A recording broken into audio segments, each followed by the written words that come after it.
My name is Natalie Harper, and at 32 years old, I learned that the people who taught you what sacrifice means are often the same ones who will bleed you dry without a second thought. It was 3:42 in the morning when my phone lit up the darkness of my bedroom like a warning flare. The notification wasn't gentle, it was violent in its simplicity. Credit limit reached. Current balance $28,450.00. I sat up so fast the room tilted. My hands were shaking as I unlocked the screen, certain there had been some mistake, some glitch in the system, some fraudulent charge I could dispute by morning. Before we jump back in, tell us where you're tuning in from, and if this story touches you, make sure you're subscribed, because tomorrow I've saved something extra special for you.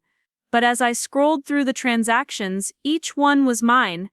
Every single charge had my authorization, or so the system claimed. Flights to Cabo, a suite at the Ritz, designer handbags from Nordstrom, dinner reservations that cost more than my monthly grocery budget, spa packages, bottle service at clubs I'd never heard of. And then I saw it, the pattern, the dates, all of it happening while I was working double shifts. Skipping meals, wearing the same scrubs 4 days in a row because I couldn't afford to run the laundry machine more than once a week. All of it happening while I sat in that sterile hospital waiting room, holding my mother's hand, promising her I'd take care of everything. All of it happening while Vanessa, my younger sister, sent me texts saying she wished she could help, but money was tight, and she was barely getting by. My throat closed, not from sadness, from recognition. Because somewhere beneath the shock, beneath the nausea rising in my chest, I wasn't surprised. I was just finally awake. I didn't scream.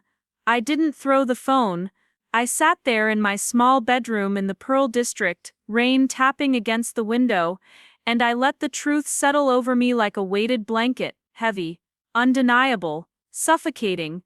By 4 o'clock in the morning, I was dressed, jeans, sweatshirt, the same Nikes I'd worn through 2 winters because new shoes felt like an indulgence I couldn't justify. I made coffee in the French press. Brie gave me last Christmas, the only nice thing in my kitchen, and I opened my laptop.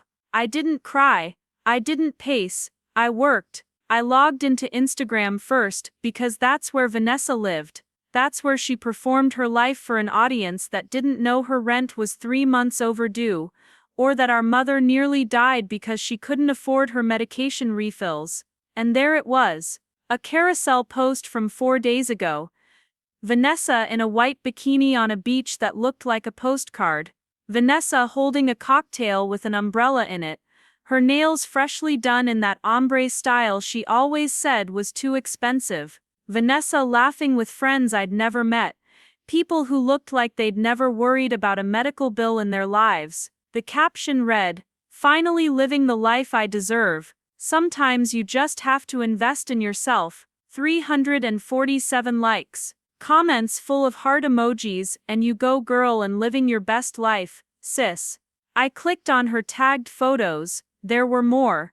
A brand new Lexus parked outside a boutique hotel, a Chanel bag on a marble countertop, dinner plates that looked like art installations, the kind of food you don't eat so much as photograph, and in every single image that same smug smile, that same performance of success. I checked the dates against my credit card statement, perfect alignment. Every charge matched a post, every indulgence documented like a trophy. She hadn't just stolen from me, she'd celebrated it, publicly. I took a screenshot of each one, not because I needed proof. I knew what I was looking at, but because I wanted a record. I wanted to remember this moment. The moment I stopped being the person everyone could count on and became the person who counted herself first. I didn't wait for a reasonable hour. At 4:23 in the morning, I called my mother's house. The phone rang 6 times before she picked up, her voice thick with sleep and confusion. "Natalie, what's wrong? Is everything okay?"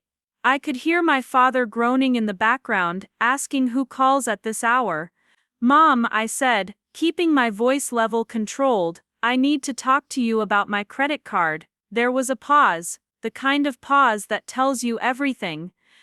The kind that confirms what you already know but hoped wasn't true. Your credit card, she repeated slowly. What about it? The one Vanessa used, I said. The one that's now maxed out at $28,000. The one she's been using to fund her lifestyle while I've been eating ramen and picking up extra shifts to cover your medical bills. Another pause. Longer this time. Then her voice changed. It hardened. Natalie, your sister needed help. She was going through a difficult time. You have a good job. You're stable. We thought you wouldn't mind. Wouldn't mind, I repeated. The words felt foreign in my mouth. You thought I wouldn't mind that she stole from me.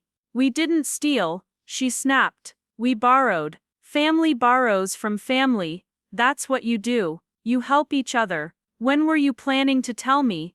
I asked. When were you planning to pay me back? There was shuffling. My father's voice came through, gruff and impatient. Natalie, it's 4 in the morning. Your mother just got out of the hospital. Can't this wait? No, I said.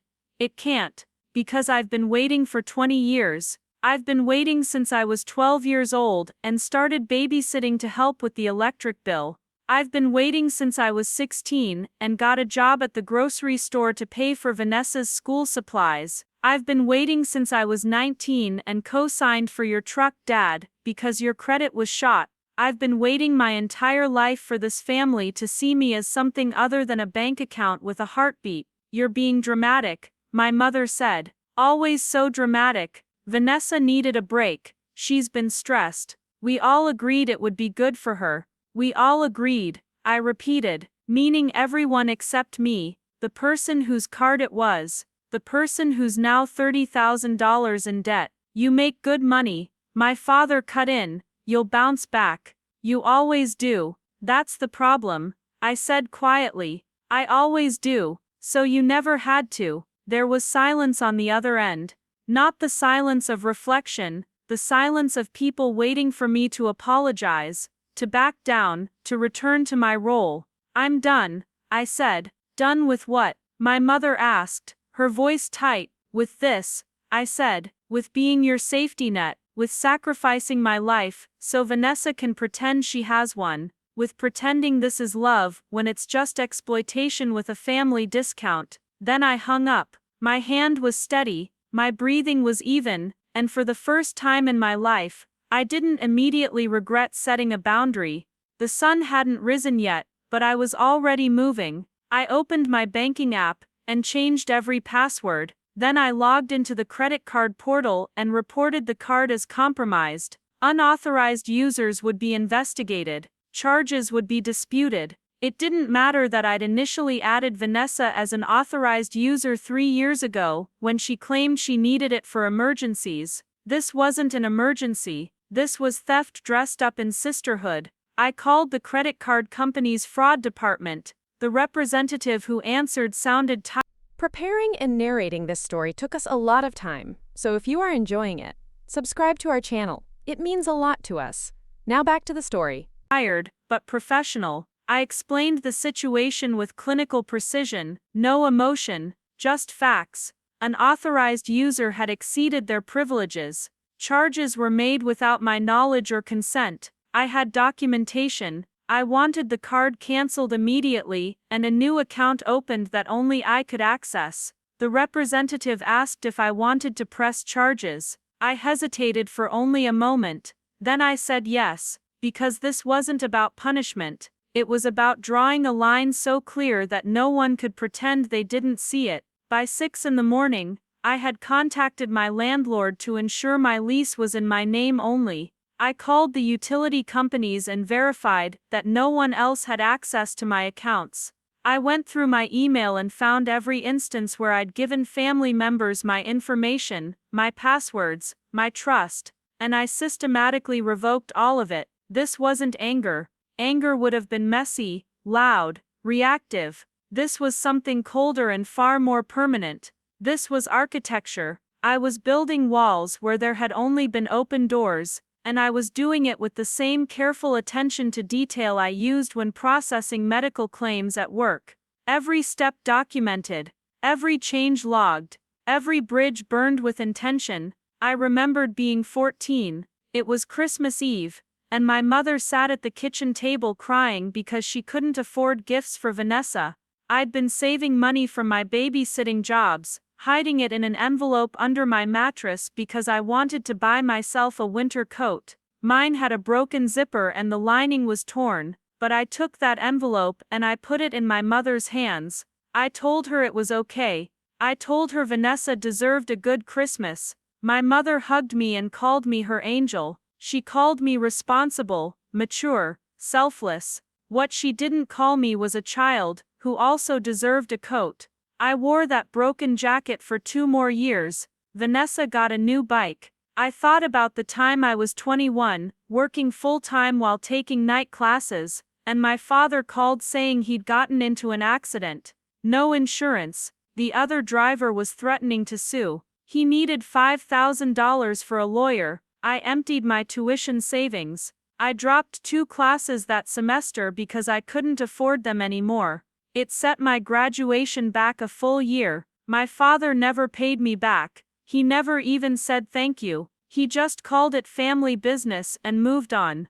When I finally graduated a year late and exhausted, Vanessa posted photos from her spring break trip to Miami. She didn't work. She didn't contribute. But somehow she always had enough. I thought about my mother's surgery 6 weeks ago. Emergency gallbladder removal that turned complicated when they found infection. 3 days in the ICU, a week in recovery, no insurance because she'd let it lapse, and my father's employer-sponsored plan didn't cover spouses anymore.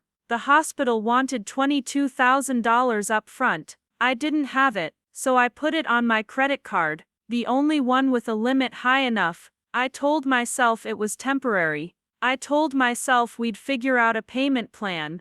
I told myself this was what family did, and while I was making those promises to myself, while I was sitting in that waiting room drinking vending machine coffee and trying not to think about my own mounting debt, Vanessa was booking flights to Cabo. She was buying bottles of champagne that cost more than my mother's medication. She was living her best life on my dime, and my parents knew. They had to have known, because Vanessa didn't have a job that could fund that lifestyle. She didn't have savings or a trust fund or a secret income stream. She had me. She'd always had me, and I'd let her. By 8 in the morning my phone was exploding. 17 missed calls, 34 text messages, voicemails from my mother, my father, Vanessa, even my brother Tyler, who I hadn't heard from in 6 months. I didn't listen to any of them.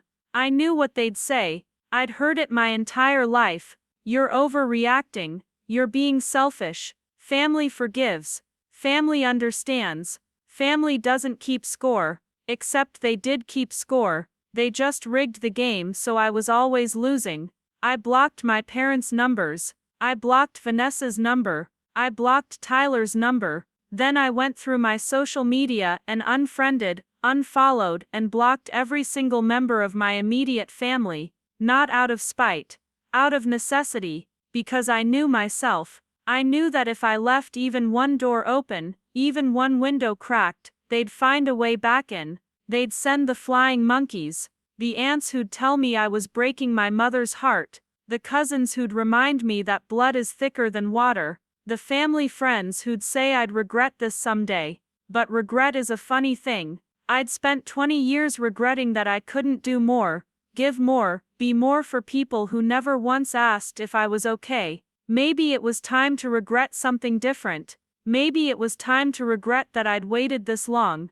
I sat at my kitchen table with my laptop open and a mug of coffee that had gone cold an hour ago. The apartment was quiet except for the sound of rain against the windows, that persistent Portland drizzle that never really stops, just pauses to catch its breath. I opened a new document and titled it simply, Timeline. Then I started writing, not because I needed to remember, the memories were seared into my brain like brands, but because I needed to see it, all of it, laid out in chronological order so I could understand how I'd become this person, this woman who was so busy saving everyone else that she forgot to save herself. Age 12. Dad lost his job at the mill for the third time. Mom worked at the elementary school cafeteria, but it wasn't enough. The electricity got shut off 2 days before Thanksgiving. I started babysitting for the Mitchells down the street. $3 an hour, cash. I gave every penny to my mother. She cried and called me her little miracle. I felt proud. I felt useful. I felt like maybe if I just helped enough, things would get better. They didn't get better. They just got used to me helping. Age 14. Vanessa wanted to join the cheerleading squad. Uniforms cost $200. Mom said we couldn't afford it. Vanessa cried for 3 days straight. I'd been saving birthday money and babysitting earnings for a winter coat. My zipper was broken, and Oregon winters are brutal when you're waiting for the school bus at 6:30 in the morning. I gave Mom the money. Vanessa got her uniform. I wore that broken coat for 2 more years and told myself it built character. Age 16. Got a job at Safeway bagging groceries. Minimum wage but consistent hours. Started contributing to the household bills. Not because anyone asked. Because I saw Mom crying over the checkbook, and I couldn't stand it. Dad said I was mature for my age. What he meant was convenient. Age 18. Got accepted to Oregon State. Full ride academic scholarship. I was going to study healthcare administration. I was going to move to Corvallis and live in the dorms, and finally have something that was just mine. 2 weeks before move-in day, Dad got arrested for DUI. His second one. The lawyer wanted $5,000 up front. My college fund, the small amount I'd managed to save from working, was exactly $5,300. I withdrew it all. I deferred my enrollment for a year. Dad got probation. I got a thank you that felt more like an invoice marked paid.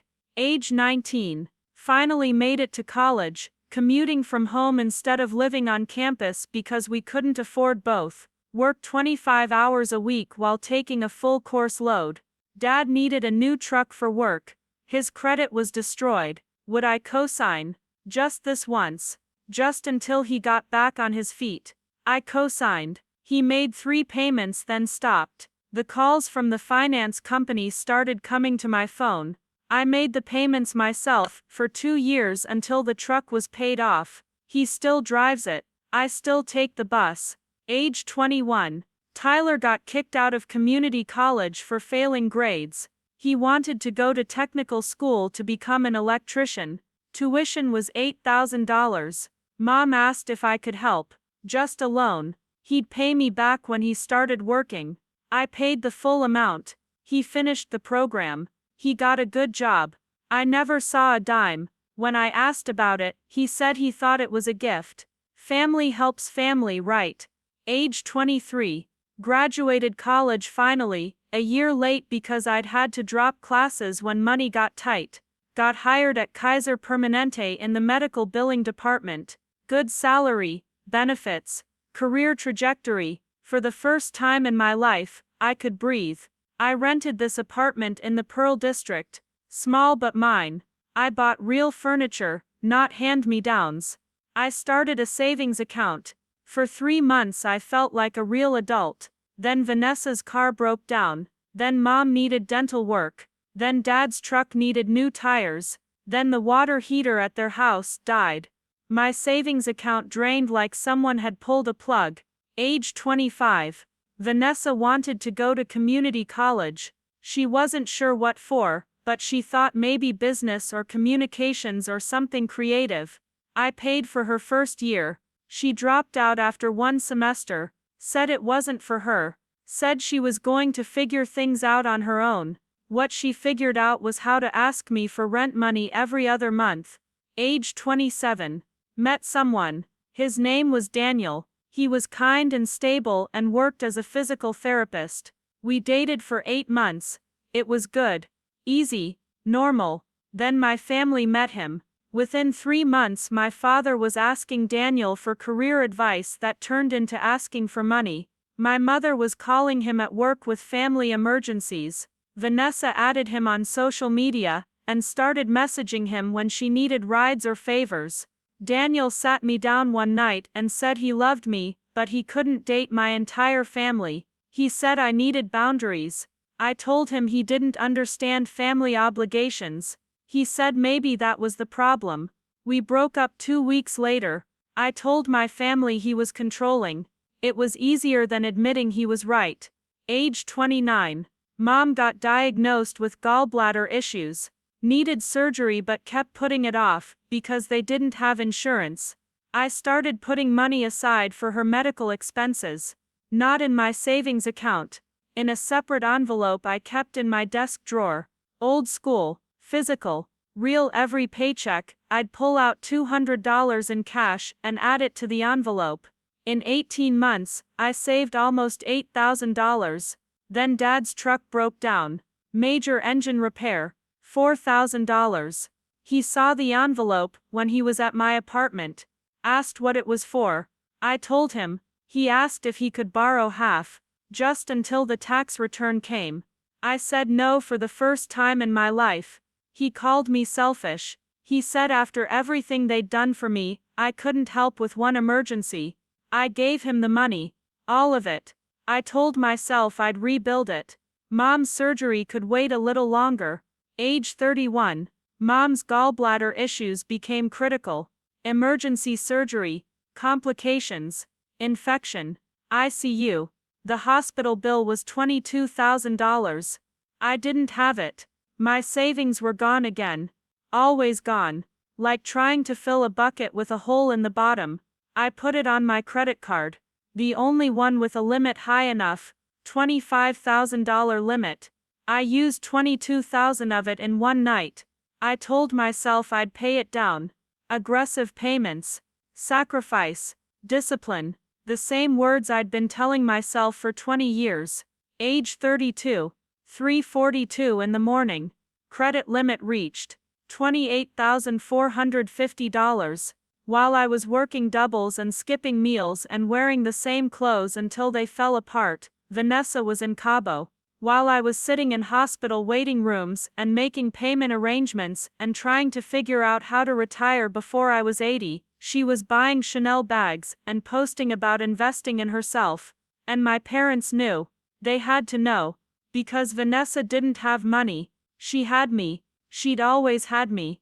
I closed the laptop and stared at the document I'd just created. 20 years of my life summarized in a list of transactions. 20 years of believing that love meant emptying yourself until there was nothing left. 20 years of waiting for the moment when someone would ask, "But what about Natalie? Is Natalie okay? Does Natalie need anything?" That moment never came. Because I'd trained them too well. I'd taught them that I was fine. Always fine. Eternally fine. I'd taught them that my needs were invisible, and my limits were negotiable, and my love was an ATM that never ran out of cash. I'd taught them everything except how to see me as a person instead of a resource. The thing about being the responsible one is that it becomes your entire identity. People stop seeing you as someone with dreams, or desires, or breaking points. You become the solution, the backup plan, the safety net. And the moment you ask for something, the moment you say you're tired or scared or drowning, they look at you like you've betrayed them. Because you were supposed to be the strong one, the reliable one, the one who holds it together so they don't have to. I'd played that role so well that I'd convinced myself it was who I really was. But sitting there in my quiet apartment with the rain tapping out a rhythm on the window and the weight of $28,000 in debt pressing down on my chest, I realized something. I wasn't the responsible one. I was the exhausted one, the exploited one, the one who'd confused self-sacrifice with self-worth for so long that I'd forgotten there was supposed to be a difference. My phone buzzed. Another text. This one from Vanessa. Finally. After 12 hours of silence, after my parents had tried and failed to reach me, she decided to make an appearance. The message was long. I could see the preview on my lock screen. "Nat, I don't understand why you're being like this. Mom said you're upset about the credit card, but you never said I couldn't use it. You gave me access years ago. How was I supposed to know there were limits? I'm your sister. We're supposed to support each other. This is so hurtful. I didn't open it. I didn't read the rest. I didn't need to. Because I could already hear the tone, the confusion that wasn't really confusion, the hurt that wasn't really hurt, the manipulation that had been fine-tuned over 28 years of getting exactly what she wanted. How was I supposed to know there were limits? As if spending $28,000 of someone else's money while they worked themselves into exhaustion was a reasonable thing to do. As if posting about your luxury vacation while your sister ate ramen for dinner was just a misunderstanding. As if stealing was okay as long as you were related to the person you stole from. I thought about responding. I thought about laying it all out. The timeline, the numbers, the years of sacrifice. I thought about explaining that access for emergencies doesn't mean access for entertainment. That being sisters doesn't mean being entitled to my financial ruin. That support is supposed to be mutual, not a one-way extraction system. But then I realized something. She knew. She'd always known. People like Vanessa don't accidentally drain your credit card. They don't accidentally book $1,000 hotel rooms and first-class flights and bottle service at clubs. They don't accidentally post about it on social media where you can see it. They do it because they believe they deserve it more than you do. They do it because they've learned that your boundaries are made of paper, and your guilt is stronger than your self-preservation. They do it because it works. And it had worked. For 20 years, it had worked perfectly. I deleted the message without reading the rest. Then I opened my photos and started scrolling through the screenshots I'd taken earlier. Vanessa on the beach. Vanessa with the Chanel bag. Vanessa in designer sunglasses that cost more than my monthly electric bill. In every photo she looked happy, carefree, like someone without a worry in the world, like someone who'd never had to choose between paying rent and buying groceries, like someone who'd never worked a double shift or skipped a meal or worn the same pair of shoes until the soles wore through. She looked like everything I'd sacrificed for. And she looked like she'd never once thought about what that sacrifice cost. I created a new folder on my phone and moved all the screenshots into it. Labeled it evidence. Not because I was planning some dramatic confrontation, but because I knew myself. I knew that in a week or a month or a year, I might start to doubt. I might start to think maybe I overreacted. Maybe it wasn't that bad. Maybe I should give them another chance. The brain does that. It softens memories. It fills in gaps with hope instead of history. It tricks you into believing that this time will be different. But photos don't lie. Numbers don't lie. And $28,450 doesn't lie. So I saved the evidence. Not for them. For me. For the next time I started to forget why I'd walked away. By noon I'd made more calls. I contacted the credit bureaus and placed fraud alerts on my accounts. I called my bank and set up additional security measures, voice verification, secret questions that no one in my family would know the answers to. I changed the email address associated with every financial account to a new one I created that morning, an email address they didn't have, an email address that existed in a space they couldn't reach. I was building a moat around my life. And I was filling it with policies and passwords and legal barriers that couldn't be crossed with guilt trips or sob stories or appeals to family loyalty. Because family loyalty, I was learning, was supposed to run in both directions.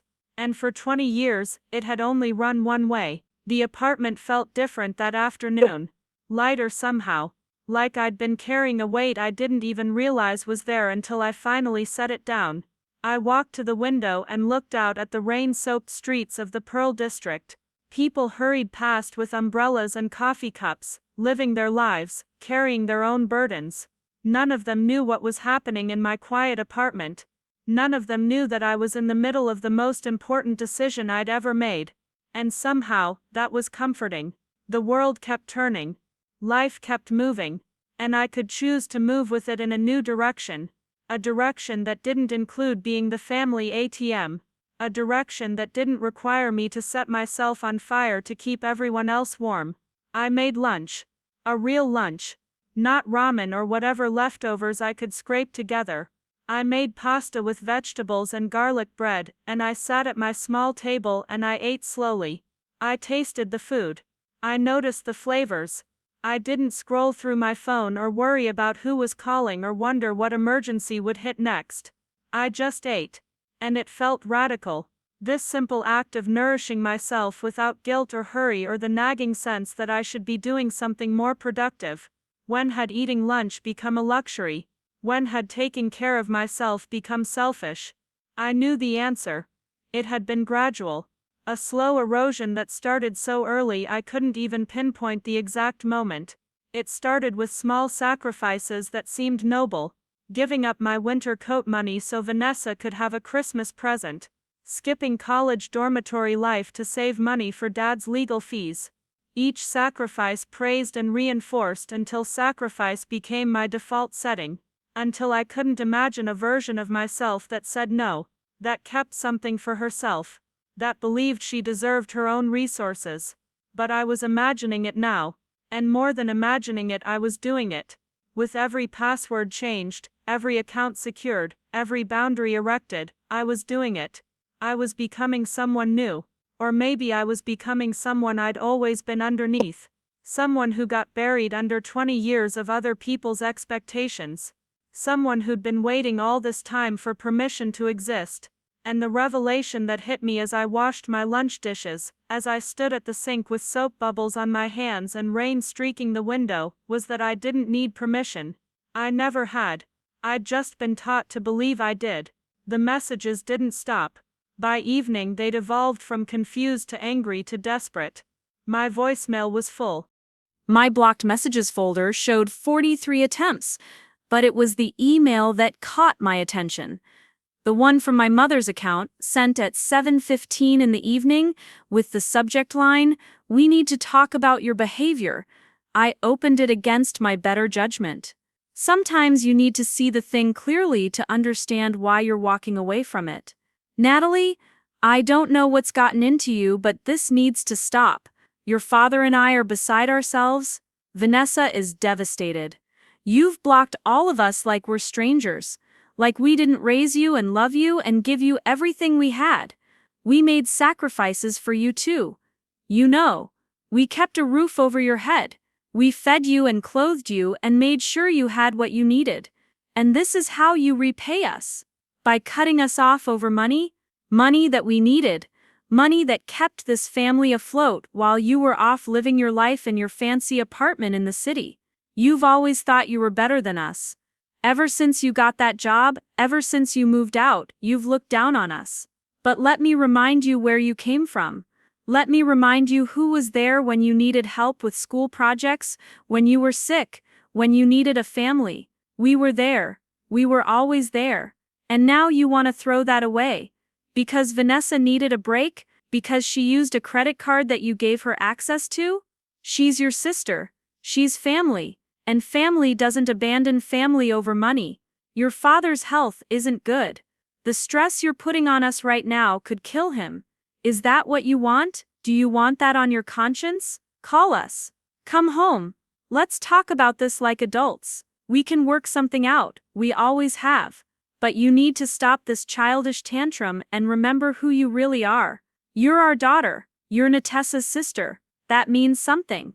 Or at least it used to. Mom. I read it twice. The first time I felt the familiar pull, the guilt rising like floodwater, the voice in my head saying maybe she's right, maybe I am overreacting, maybe I should just call and smooth things over. The second time I saw it for what it was, a masterclass in manipulation.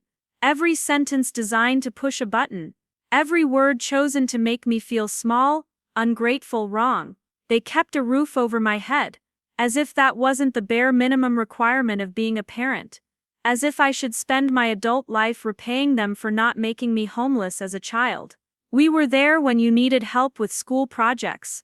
I did my school projects alone at the kitchen table while they watched television.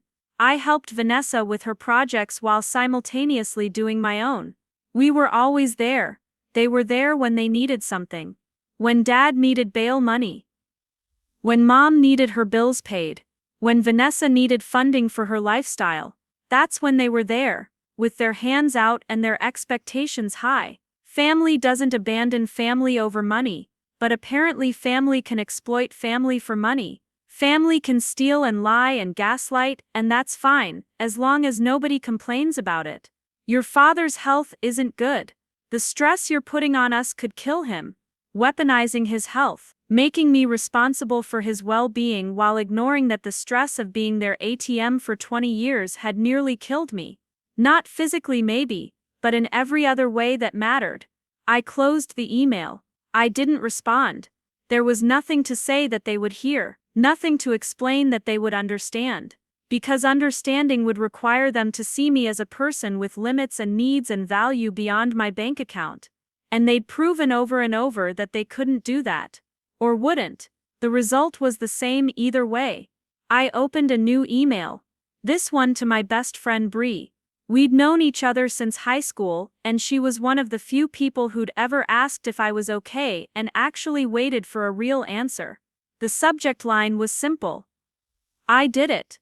Bree, I finally did what you've been telling me to do for 5 years. I cut them off. All of them. Changed my passwords, blocked their numbers, reported the fraud. It's done. I know you're probably proud of me. I know you're probably also worried because you know how hard this is. I'm okay. I'm not falling apart.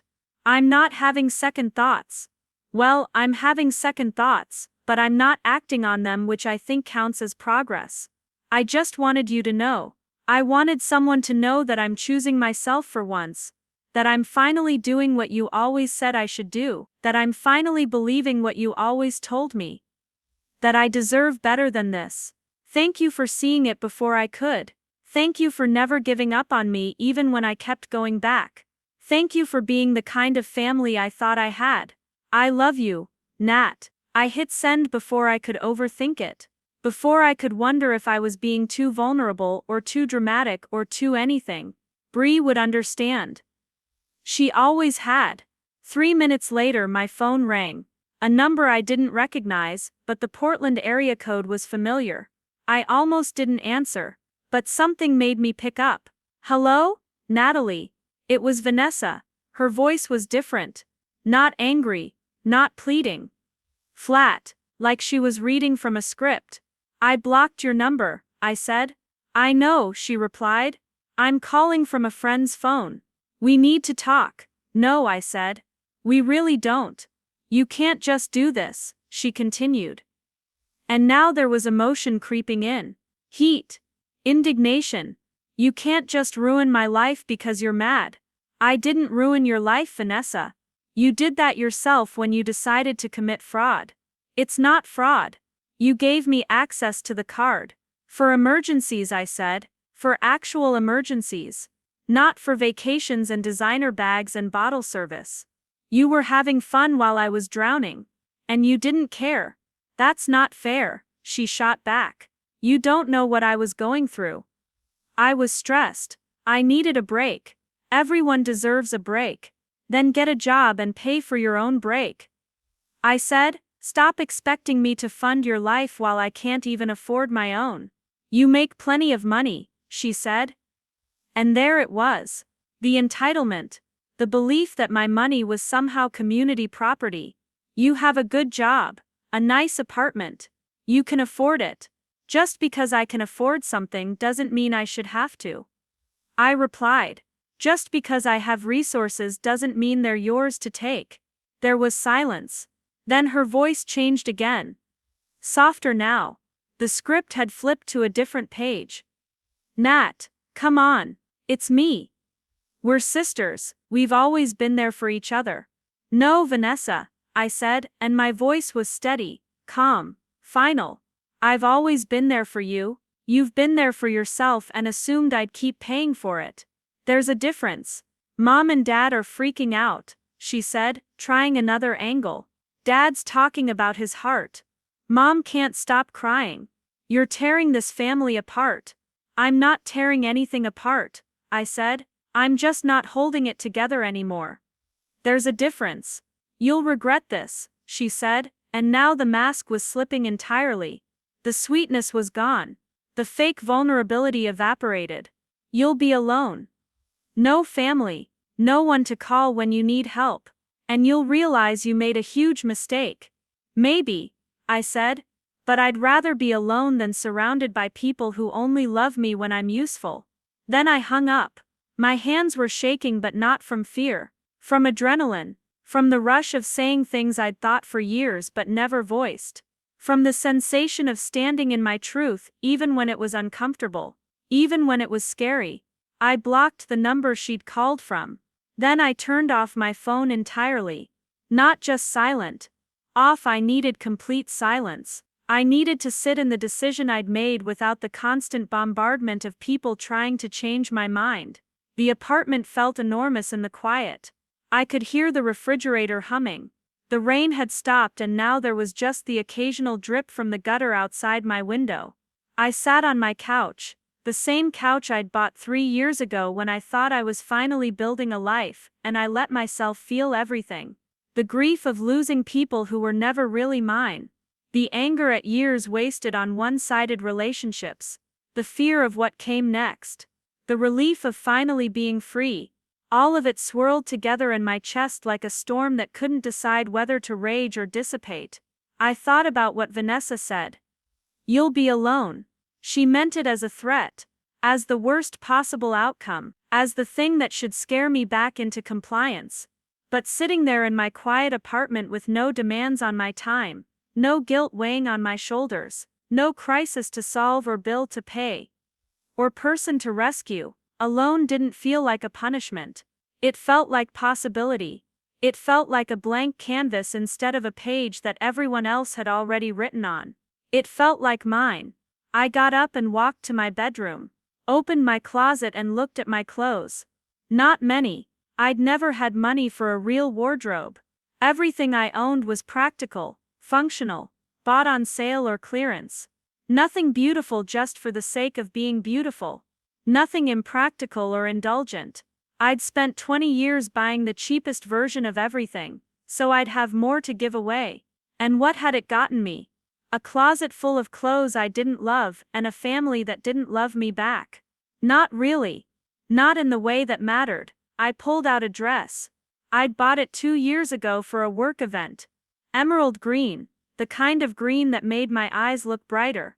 I'd worn it once and felt guilty the entire time because it cost $80 and I could have sent that money to my parents.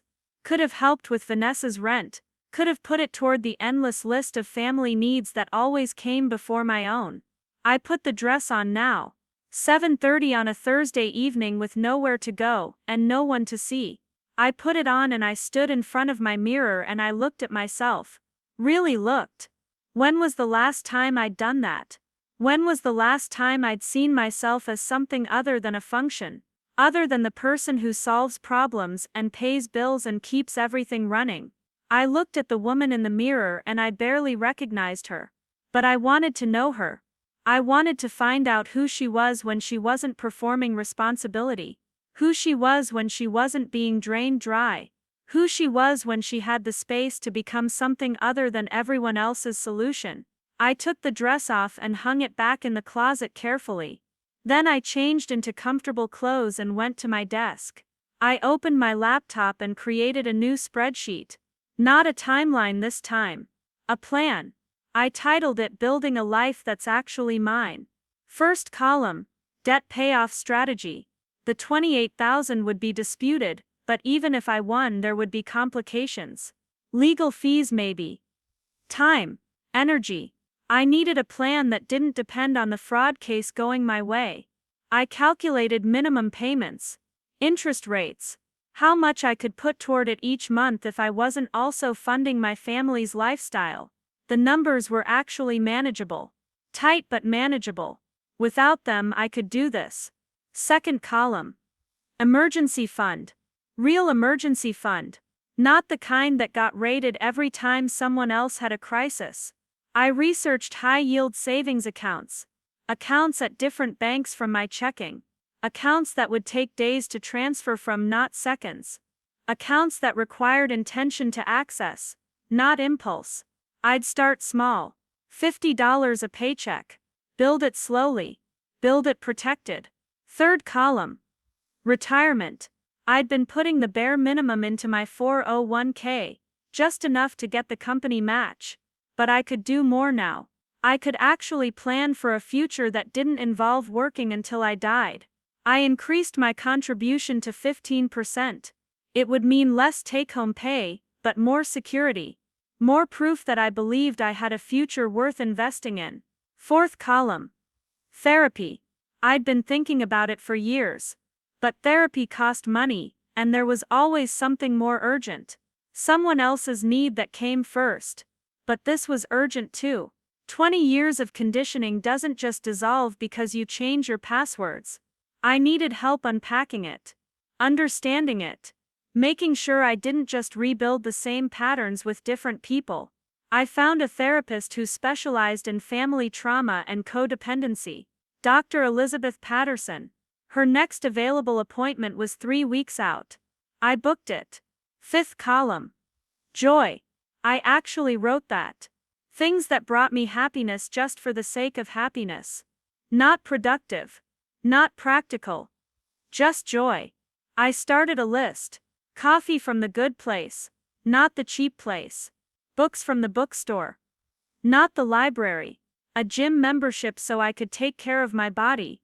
Concerts maybe. Art classes.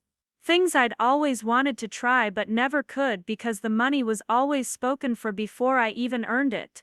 I looked at the spreadsheet. It wasn't much, but it was a start. It was a map from where I was to where I wanted to be, and for the first time in my life, that destination was mine alone. Not the family's goals. Not Vanessa's dreams funded by my sacrifice. Mine. My phone was still off. I left it that way. I made tea and sat by the window watching the city lights reflect off wet pavement. Somewhere out there, my family was probably still trying to reach me.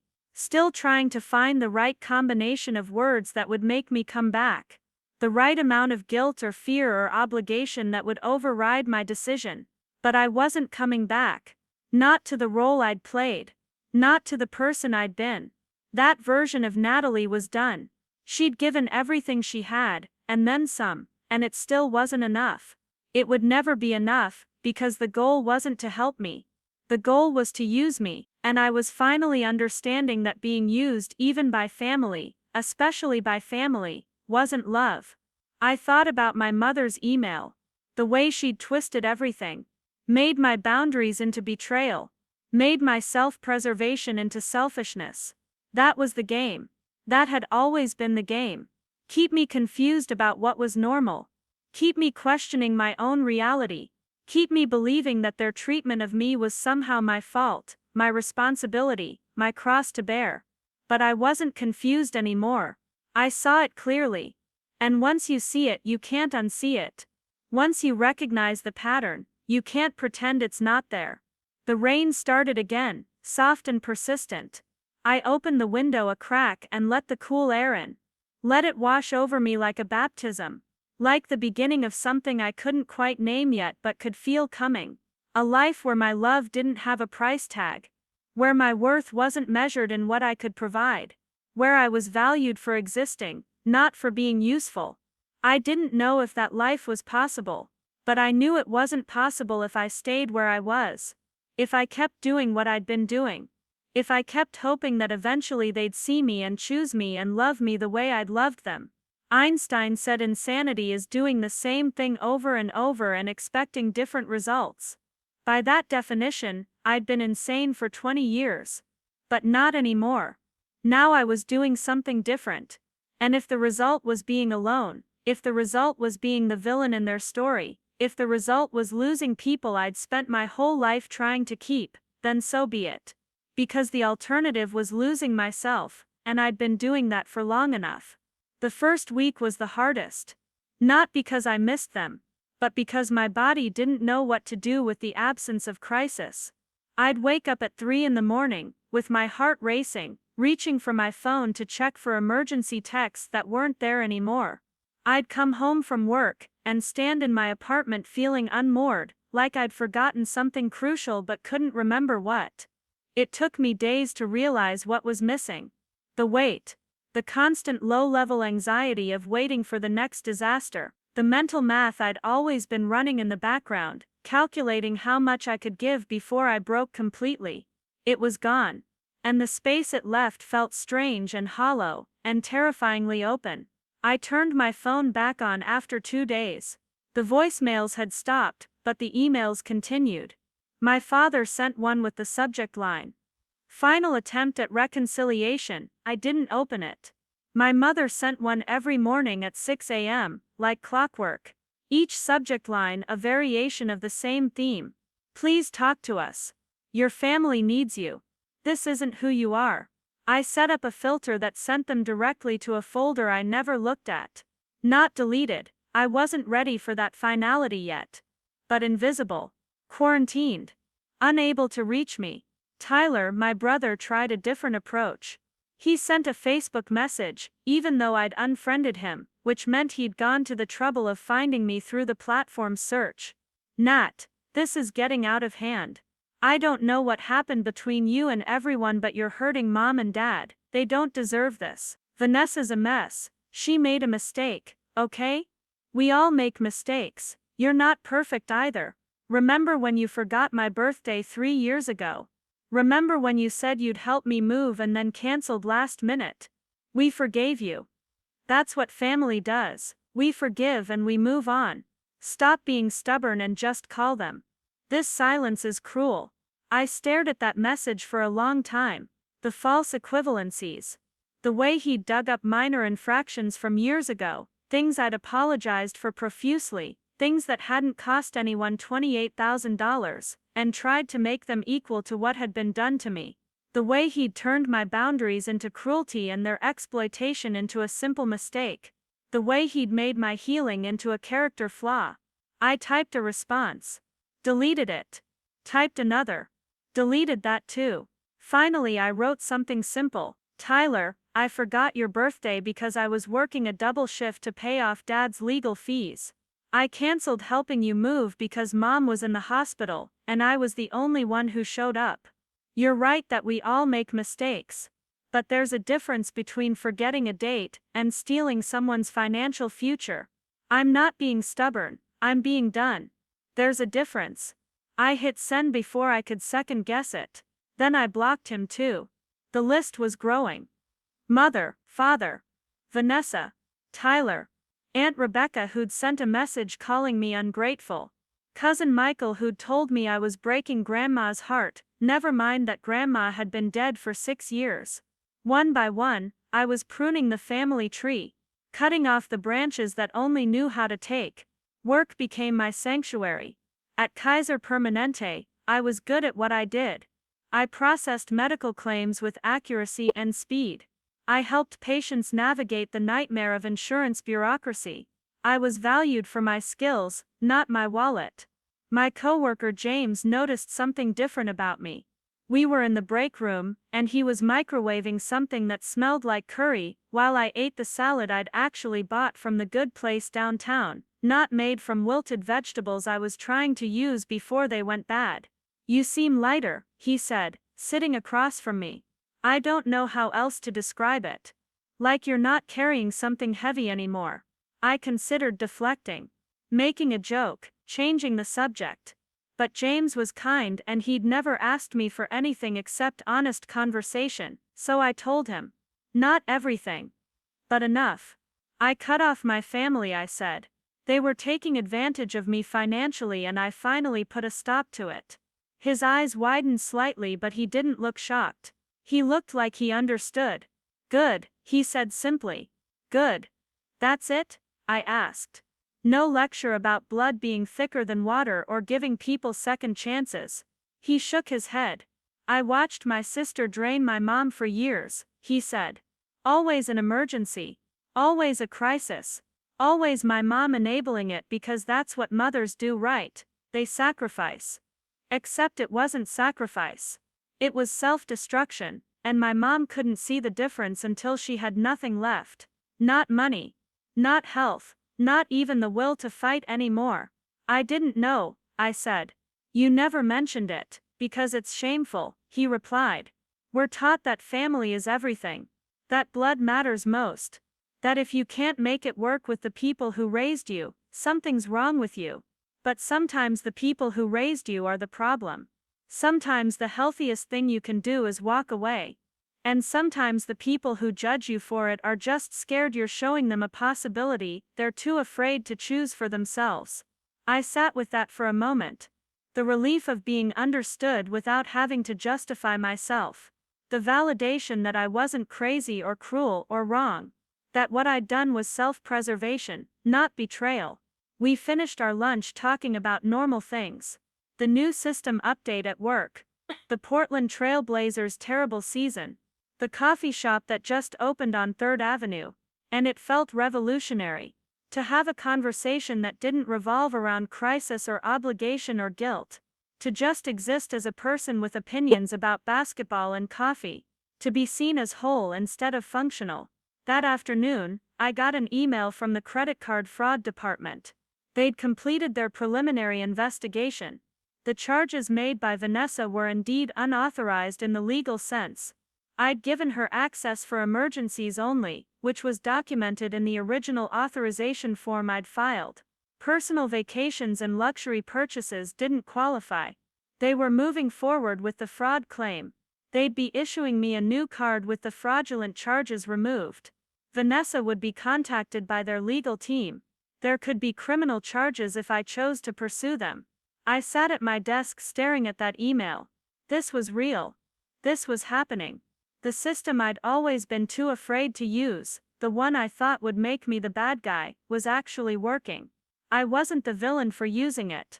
They were the villains for making it necessary.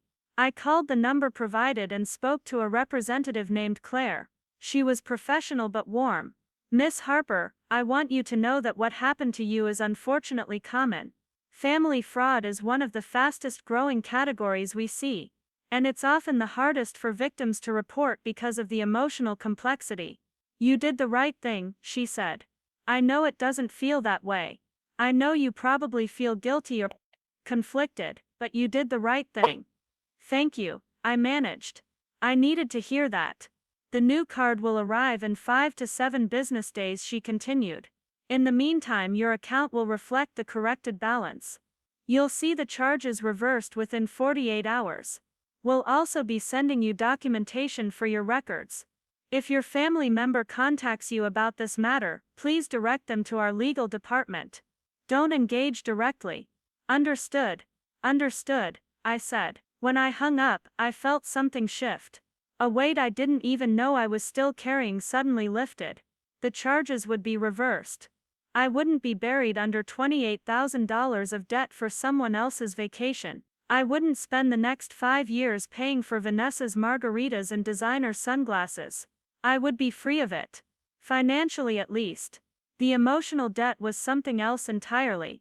That evening I met Bree for dinner. We went to a small Italian place in the Northwest District, the kind with checkered tablecloths and candles and wine bottles and servers, who actually cared if you enjoyed your meal.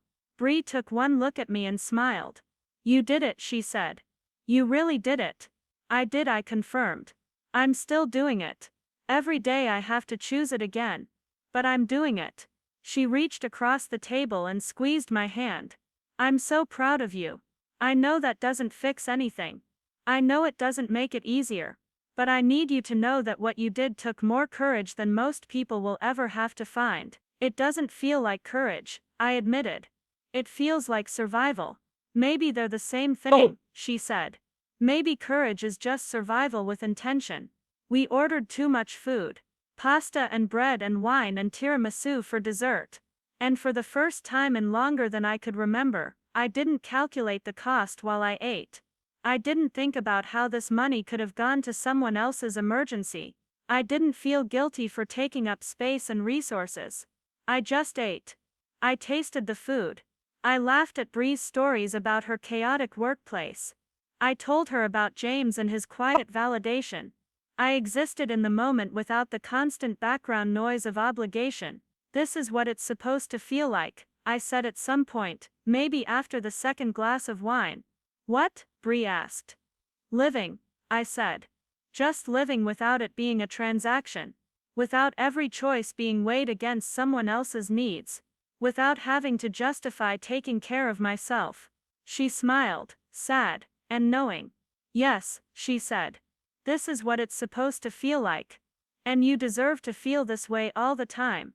Not just tonight, not just when you're away from them. All the time. The bill came and I paid it. Not because Bree couldn't. Not because I was trying to prove something. But because I wanted to. Because buying dinner for someone I loved, someone who'd never taken advantage of that love, felt good. It felt like choice instead of obligation. Like generosity instead of extraction. That's the difference, I realized. That's what I'd been missing. Love should feel like expansion, not depletion. Like addition, not subtraction. Like choosing to give because you want to.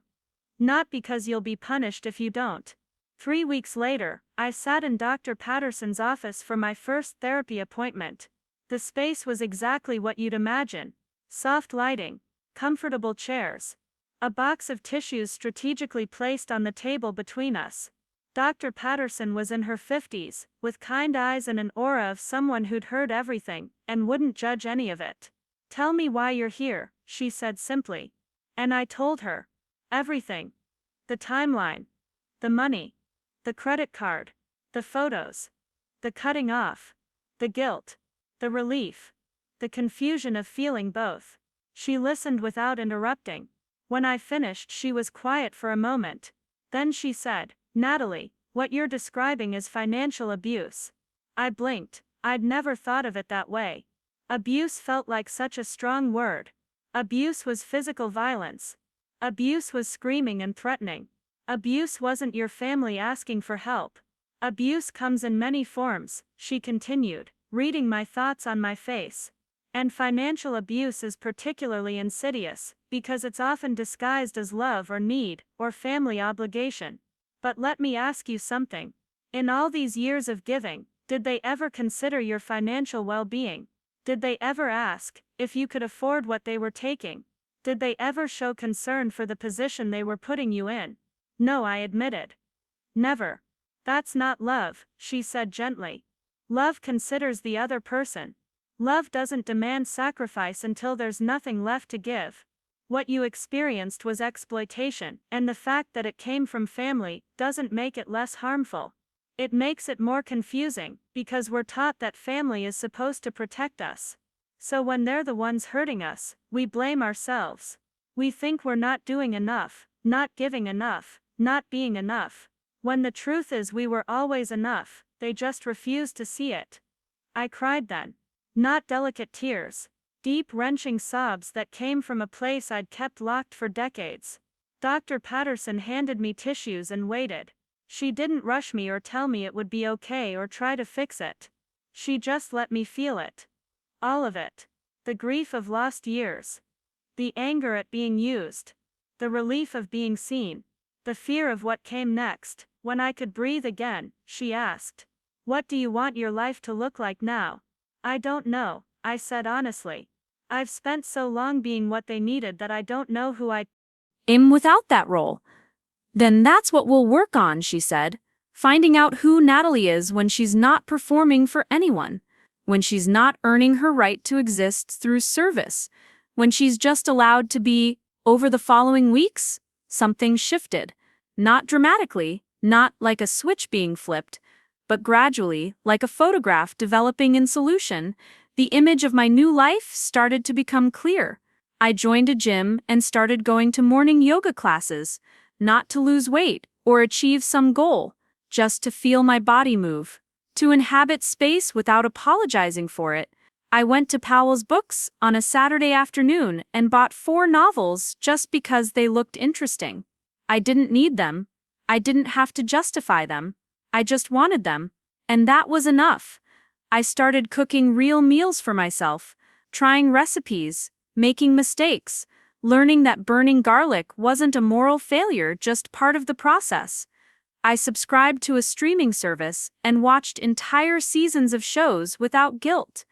I got my hair cut at a real salon instead of the cheap place that always left it uneven. I bought throw pillows for my couch. Throw pillows, decorative objects that served no practical purpose except to make my space feel more like home. Each small act of self-care felt like defiance, like reclaiming territory that had been occupied for too long. And slowly, so slowly, I almost didn't notice. The guilt started to fade. Not completely. It probably never would completely. But it loosened its grip. It became background noise instead of the loudest voice in my head. 2 months after I'd cut them off, I got a letter, not an email. An actual letter in my mailbox, addressed in my mother's handwriting. My first instinct was to throw it away unopened. But curiosity won, or maybe it was the part of me that still hoped for an apology, for acknowledgement, for some sign that they understood what they'd done. I opened it, standing in my kitchen, the afternoon light streaming through the window. The letter was 2 pages, front and back. My mother's looping cursive filling every available space. Natalie, I've tried everything else. So I'm writing you this letter, hoping you'll at least read it. We're struggling, really struggling. Since you cut us off, we've lost the house. The bank foreclosed last week. We're staying with your Aunt Rebecca, but it's temporary. She doesn't have room for us long term. Your father's health is deteriorating. The stress has triggered his heart condition. He had an episode last Tuesday. We couldn't afford the ambulance, so I drove him to the emergency room myself. They stabilized him, but said he needs medication. We can't afford. Vanessa lost her apartment. She's living in her car right now, our beautiful girl, sleeping in a parking lot because her sister decided money was more important than family. I don't understand how you can live with yourself, how you can know we're suffering, and do nothing. We raised you better than this. We taught you about compassion, about helping those in need. Or did we? Maybe we failed. Maybe we created a monster who only cares about herself. The credit card company is threatening legal action against Vanessa. They're saying fraud. Fraud. Natalie, your own sister. You could drop the charges. You could tell them it was a misunderstanding. But you won't, because you want to punish us. You want us to pay for daring to need you. I hope you're happy in your fancy apartment with your fancy job. I hope it keeps you warm at night when you have no one, because that's what you're choosing. Things over people, pride over family, money over love. When you realize what you've done, when you finally understand what you've thrown away, it will be too late. We won't be here. We won't be waiting. And you'll have to live with that for the rest of your life. Your mother. I read it twice. The first time, the hook's caught, the guilt flared, the old programming kicked in. They're losing the house. Dad's sick. Vanessa's homeless. This is your fault. You could fix this. You should fix this. The second time, I saw it differently. The manipulation in every sentence, the way she made their choices into my responsibility, the way she turned consequences into cruelty. They lost the house because they'd been using my money to pay their mortgage instead of budgeting properly, because they'd relied on me as a permanent solution instead of a temporary help. Dad's health issues weren't caused by my boundaries, they were caused by years of stress and poor lifestyle choices and refusing to take care of himself, and even if my absence contributed, I wasn't responsible for managing his emotions or his health. That was his job. His, and his doctor's. Vanessa wasn't homeless because I cut her off. She was homeless because she'd spent $28,000 on vacations instead of rent. Because she'd chosen luxury over stability. Because she'd never learned to live within her means. Because she'd never had to. The credit card company wasn't pursuing fraud because I was vindictive. They were pursuing it because fraud had occurred, because actions have consequences. Because stealing is illegal, regardless of who you steal from. I folded the letter and put it in the folder with all the others, the evidence folder, the reminder folder, the "this is why you left" folder. Then I sat down and wrote my own letter, not to send, just to write, just to say the things I needed to say, even if they'd never hear them. Mom, you taught me about compassion by showing me what it looks like when it's one-sided. You taught me about helping those in need by always being in need and never once asking if I was. You didn't fail to create a monster, you succeeded in creating a person who finally recognized that being consumed wasn't love. I'm not choosing things over people, I'm choosing myself over people who only saw me as a thing. I'm choosing peace over the chaos of managing everyone else's poor decisions. I'm choosing a future over a past that only knew how to repeat itself. You're right, that I won't be there when you realize what you've done. Because you won't realize it. People like you never do, you'll always be the victim. I'll always be the villain, and I'm finally okay with that, because I'd rather be the villain in your story than disappear in mine. Your daughter, but not your bank. Not your safety net, not your solution, just your daughter. And that was never enough for you. Natalie, I folded that letter too, put it in a different folder, one labeled closure. Then I did something I'd been putting off. I logged into social media and made my accounts private, removed anyone who might serve as a conduit for information back to my family, unfollowed pages that reminded me of them, curated my digital space the way I'd curated my physical and emotional space, with intention, with protection, with the understanding that not everyone deserved access to my life. 4 months after the cutoff, Bree invited me to her cousin's wedding. It was being held at McMenamin's Kennedy School, one of those uniquely Portland venues, a converted elementary school turned hotel and event space. I almost said no. Weddings felt too close to family, too close to obligation and performance and pretending. But Bree promised it would be small and casual, and I could leave whenever I wanted. So I went. I wore the green dress, the one I'd put on that first night when I was trying to remember who I was. I did my makeup carefully, not to impress anyone, just to see if I could still recognize myself when I made an effort. The wedding was beautiful, in an understated way. String lights, and wild flowers, and people who genuinely loved each other. I sat at a table with Bree's friends, people I'd met a few times before, but didn't know well. And something surprising happened. I enjoyed myself. I laughed at jokes. I danced badly to songs I didn't know. I had conversations about travel and books and the weird weather Portland had been having. I existed as Natalie, the person, not Natalie, the crisis manager, or Natalie, the family ATM, or Natalie, the responsible one. Just Natalie. At one point, I was standing by the window, looking out at the courtyard, when a man approached. He was maybe 40, kind face, easy smile. I'm David, he said. Bree's cousin. The groom's brother. I've heard a lot about you. Nothing bad, I hope, I said reflexively. He laughed. Actually, Bree said you're the bravest person she knows. That you recently made a really hard choice to put yourself first. And as someone who took way too long to do the same thing, I just wanted to say I see you. I know how hard it is, and I'm proud of you, even though we're strangers. I didn't know what to say. Thank you felt inadequate, but it was all I had.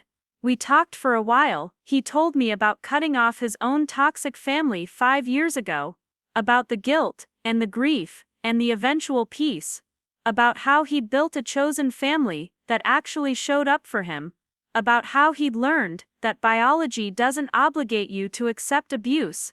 It was the first time I'd talked to someone who'd walked the same path, who understood not theoretically, but experientially, who knew what it felt like to be called selfish for choosing survival. When the night ended, he gave me his number, not romantically, just as a friend, as someone who got it. Text me if you ever need to talk to someone who understands, he said. Sometimes it helps to know you're not alone in this. I took the number. I didn't know if I'd use it, but having it felt like proof that there was life after the cutting off, that people who'd made the same choice existed and thrived and built beautiful lives from the ashes of broken families.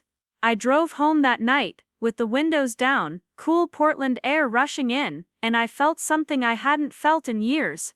Hope, not hope that my family would change, or apologize, or finally see me, but hope that I could build something new, something better, something mine.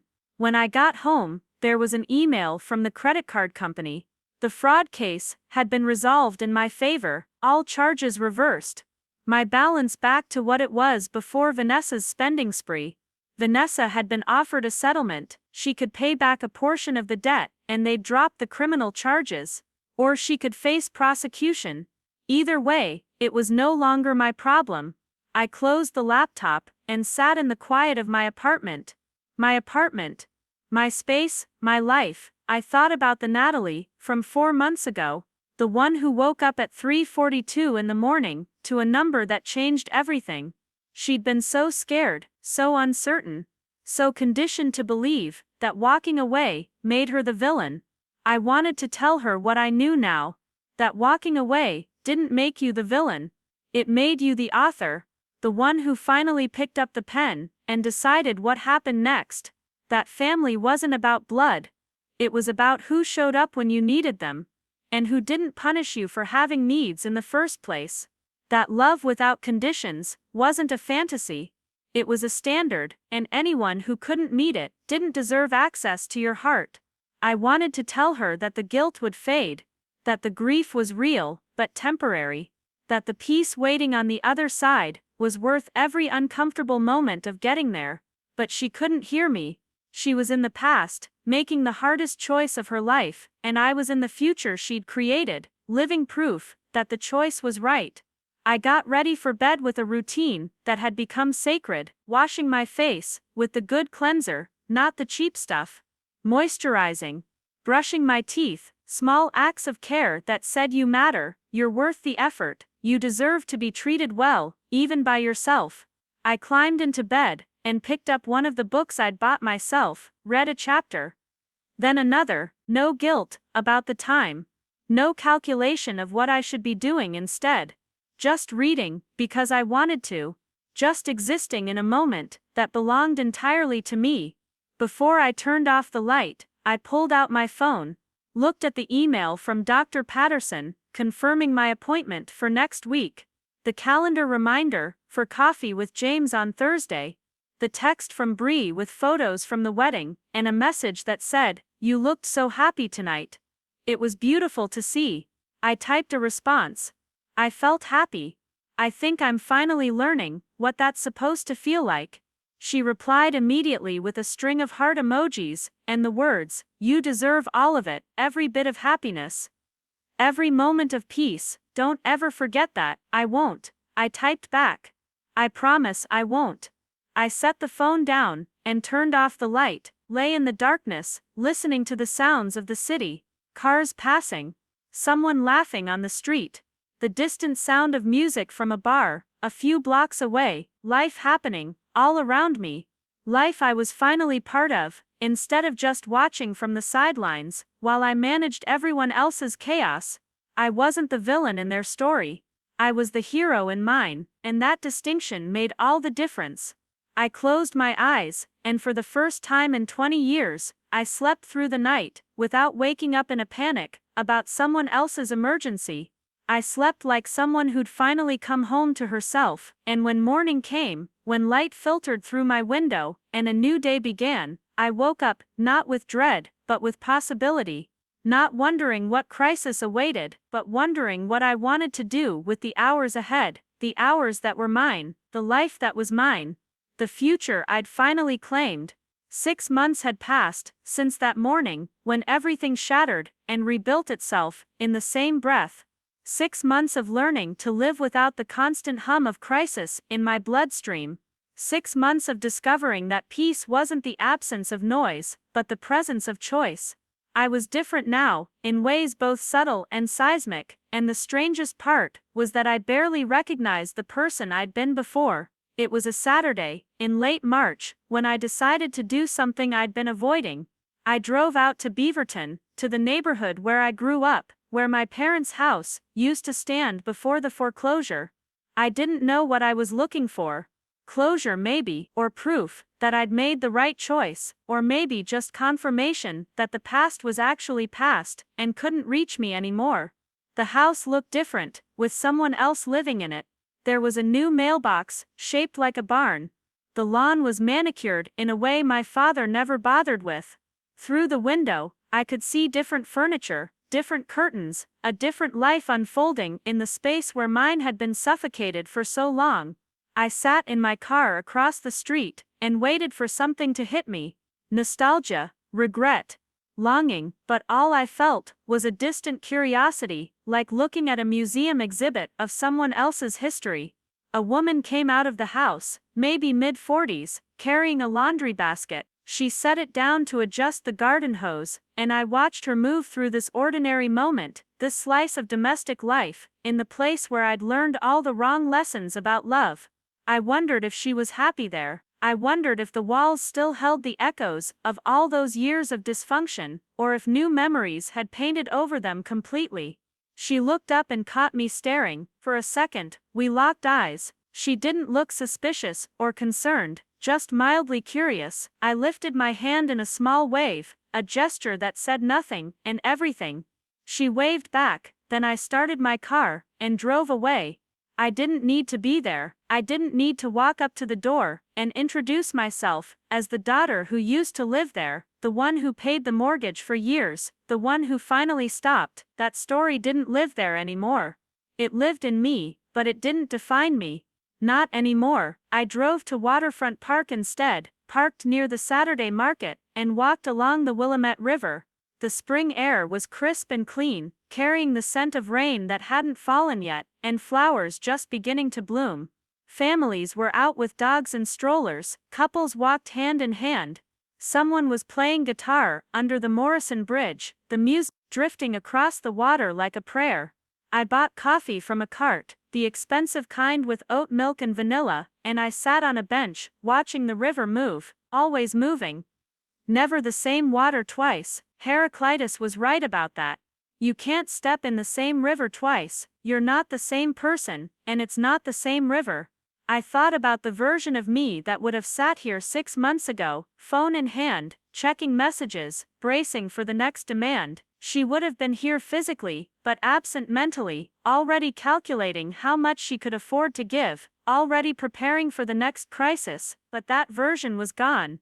Washed away by the same current that was carrying leaves and debris past my feet. What remained was someone who could sit on a bench and drink expensive coffee and watch the river without apology. Someone who understood that being alone wasn't the same as being lonely, that silence could be companionship, that peace was worth protecting, even when people called it selfishness. My phone buzzed, not a blocked number this time. Not a flying monkey sent to guilt me back into compliance. It was Dr. Patterson. Our appointment was Monday, but she sometimes sent check-in messages between sessions. How are you doing this weekend? Anything coming up that feels challenging? I typed back, drove by the old house, thought it would hurt more than it did. Feeling surprisingly okay. Her response came quickly, that's growth. The thing that used to control you doesn't anymore. That's worth celebrating. Celebrate how? I asked. However feels right to you, she wrote. The old Natalie would have celebrated by doing something for someone else. The new Natalie gets to celebrate by doing something for herself. What does that look like? I sat with that question. What did celebration look like when it was just for me? When it didn't require an audience, or approval, or making someone else happy first? I finished my coffee and walked through the Saturday market. The stalls were full of local art, handmade jewelry, vintage clothes, and food from every culture you could imagine. I wandered without purpose, letting myself be drawn to whatever caught my eye. I stopped at a pottery booth. The woman running it had kind eyes and hands stained with clay. Everything was handmade, she explained, each piece unique. I picked up a mug, deep blue with flecks of gold running through it, like veins. It was imperfect in the best way. Slightly asymmetrical, the handle curved at an angle that would fit my hand perfectly. It's beautiful, I said. That's my favorite too, she smiled. I made it thinking about kintsugi, the Japanese art of repairing broken pottery with gold. The idea that the broken places make something more valuable, not less. I bought it, $45 for a mug. I didn't need, but it wasn't about need, it was about want. About choosing something beautiful, just because it spoke to me. About understanding that I could be like that mug, broken and repaired, and more valuable for it. I continued through the market and bought other small things, a print of Mount Hood, at sunset, lavender soap, that smelled like summer, a vintage book of poetry, none of it practical, all of it mine. By the time I left, my bag was full, and my heart felt lighter than it had in months. This was celebration, this quiet claiming of space and resources for joy, this permission to want things, and have things and not justify them to anyone. I drove home, as the afternoon sun broke through the clouds, that particular Portland light that makes everything look like it's been dipped in gold. When I got to my apartment, I arranged my purchases like they were treasures. The mug went in the cabinet, where I'd see it every morning. The print went on the wall above my desk, the soap in the bathroom, the book on my nightstand, each item a small declaration: I am here, I matter, I deserve beautiful things. That evening Bree called. Her voice was excited in a way that made me smile before I even knew why. Okay, she said, don't freak out, but I did something. What did you do? I asked, half amused, half worried. I signed us up for a pottery class, she announced. 6 weeks, every Thursday evening. I know you're busy, and I know it's random, but I saw your face at the market today, when you bought that mug, and I thought, she needs to make things, she needs to create something with her own hands, something that's hers from start to finish. You were at the market? I asked. Why didn't you say hi?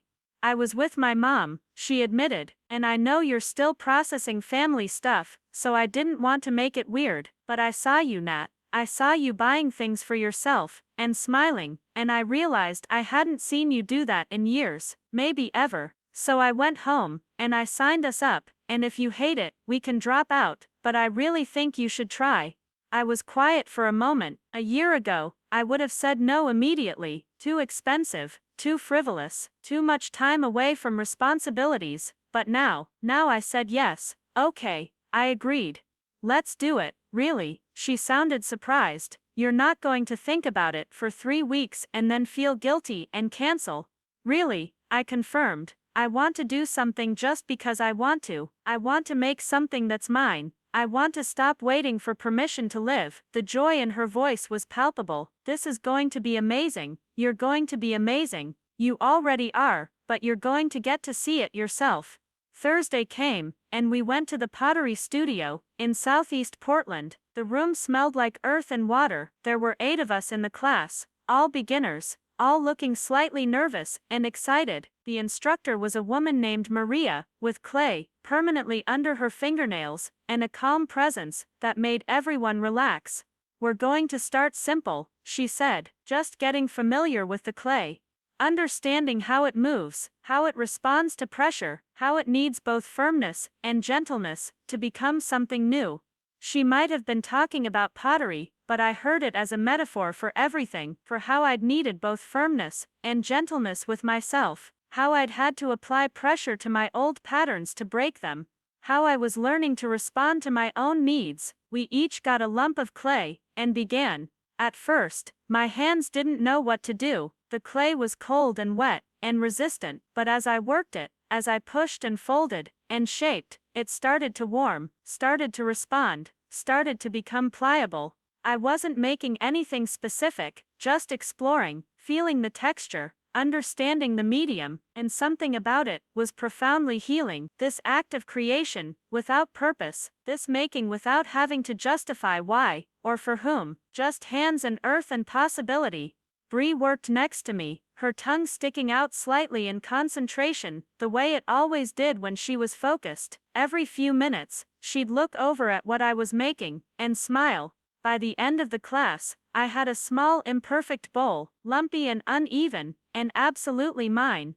Maria came by to look. Beautiful first attempt, she said. I can see you're learning to trust your hands. Next week, we'll start on the wheel. I held the bowl carefully as we left. This fragile thing I'd made, it would need to dry, and be fired, and glazed, before it was functional, but it was already valuable, already proof that I could create something from nothing, that my hands could build, not just give away, that I was more than a resource. I was also an artist, a creator, a person with something to offer the world, that wasn't just my bank account. Over the next weeks, pottery class became sacred time. Every Thursday, I'd rush home from work, change into clothes I didn't mind getting dirty, and head to the studio. I learned to center clay on the wheel. That moment, when chaos became possibility, when spinning earth found its balance point and rose under my hands, I learned that everything worth making required patience, that you couldn't rush the process, that some things needed to sit and dry and transform in their own time. I made bowls and cups, and a wonky vase that leaned slightly left but held water perfectly. Each piece was marked by my fingerprints. Quite literally, each one carried the evidence of my touch, and there was something powerful in that, in making things that would bear my mark long after I was gone, in creating beauty that had nothing to do with utility and everything to do with expression. One Thursday, about 4 weeks into the class, Maria taught us about kintsugi, the art my mug had been inspired by. When pottery breaks, she explained, some cultures throw it away, but in kintsugi, the breaks are repaired with lacquer, mixed with gold or silver. The piece isn't just repaired, it's transformed. The cracks become part of its beauty, its story, its value. She showed us examples, bowls with gold veins running through them like lightning, vases reassembled, with silver seams, that caught the light, each piece, more striking for having been broken. I thought about my own cracks, the breaks that had happened when I finally said no, when I chose myself, when I walked away from people who were supposed to love me. Those breaks had felt catastrophic at the time, like I was shattering into pieces that could never be whole again, but sitting there in that studio, looking at pottery that was more valuable for being broken and repaired, I understood something new. My breaks weren't failures, they were transformations. The places where I'd cracked apart were now the places where light got in, where gold could flow, where I could become something more beautiful than I'd ever been, when I was trying so hard to stay unbroken. At the end of class, Maria pulled me aside. I've been watching you work, she said. You have a natural feel for this, but more than that, I see you healing through it. I see you learning to be gentle with yourself, to allow imperfection, to create without the weight of expectation. Thank you, I said, and meant it more deeply than she probably knew. This class has given me more than pottery skills, it's given me back something I didn't know I'd lost. What's that? She asked. Permission, I said, to make mistakes, to create things that serve no purpose but beauty, to take up space and resources for joy, to be human, instead of functional. She smiled. That's the real art, everything else is just clay. Work had shifted too. I'd gotten a promotion at Kaiser Permanente, not because I was working myself to death anymore. Ironically, I was more effective now that I had boundaries, now that I could focus on my job, instead of being constantly distracted by family emergencies. My supervisor called me into her office on a Friday afternoon. Natalie, she said, I want to talk about your performance over the last 6 months. My stomach clenched out of habit, but she was smiling. Whatever changes you've made in your personal life, they're working. Your accuracy is up. Your processing time is faster. Your patient satisfaction scores are the highest in the department, and more than that, you seem present, engaged, like you actually want to be here. I do, I said, surprised by how true it was. I love this job. I love helping people navigate the medical system. I love being good at something. I just couldn't see it before, because I was drowning in everything else. Well, you're not drowning anymore, she said. You're swimming, and I want to offer you a senior position, more responsibility, better pay, and the chance to train new employees. What do you say? I said yes without hesitation, without checking with anyone, without wondering if I deserved it, or if the extra money would be needed elsewhere. I said yes, because I wanted it, because I'd earned it, because my success didn't have to be shared with people who'd never celebrated it. The raise was significant, enough that I could accelerate my debt payment, build my emergency fund faster, start saving for things I'd never let myself dream about before, maybe travel, maybe a Better car, maybe even, eventually, a house that was just mine. That night, I celebrated by cooking myself an elaborate dinner, recipes I'd bookmarked but never tried, because they seemed too complicated, too expensive, too much effort for just one person. I made mushroom risotto from scratch, roasted vegetables with herbs from the farmer's market, A chocolate mousse that required separating eggs and folding in whipped cream with the patience of a saint. I set my small table with the placemat I'd bought on a whim, used the kintsugi mug for wine, lit a candle, and I ate slowly, savoring every bite, celebrating myself in the way I'd celebrated everyone else for 20 years. This was what it felt like to be proud of yourself, to recognize your own worth, to toast your own victories without waiting for someone else to validate them. After dinner, I sat on my couch with my laptop and did something I'd been thinking about for weeks. I started a blog. Nothing fancy, just a simple site where I could write about the journey, about learning to set boundaries, about walking away from toxic family, about rebuilding a life from the ground up. I titled it Kintsugi Life. The subtitle read, Finding Beauty in the Broken Places. My first post was simple. My name is Natalie, and I spent 20 years learning how to disappear. How to make myself smaller so everyone else could expand. How to silence my needs so I could hear theirs. How to give until there was nothing left, and then figure out how to give more.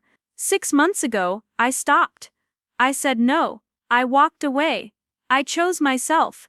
And people called it selfish, called it cruel, called it unforgivable. But here's what I'm learning. Choosing yourself isn't selfish. It's essential. Setting boundaries isn't cruel. It's self-preservation. And some things that feel unforgivable are actually just unfamiliar. This is my story. Not the story they'll tell about me, but the one I'm telling about myself. The one where I'm not the villain or the victim. Just a woman who finally realized she deserved the same care she gave everyone else. Welcome to my kintsugi life, where the cracks are filled with gold and the breaking was just the beginning. I hit publish without overthinking it, without wondering if anyone would read it or care. I wrote it because I needed to, because putting words to the experience made it real in a different way, made it something I could point to and say, this happened. I survived it, and here's what I learned. Within a week, the blog had comments, strangers sharing their own stories, people who'd walked away from toxic parents, from exploitative siblings, from families that demanded everything and gave nothing, people who felt less alone because I'd been brave enough to say the quiet part out loud.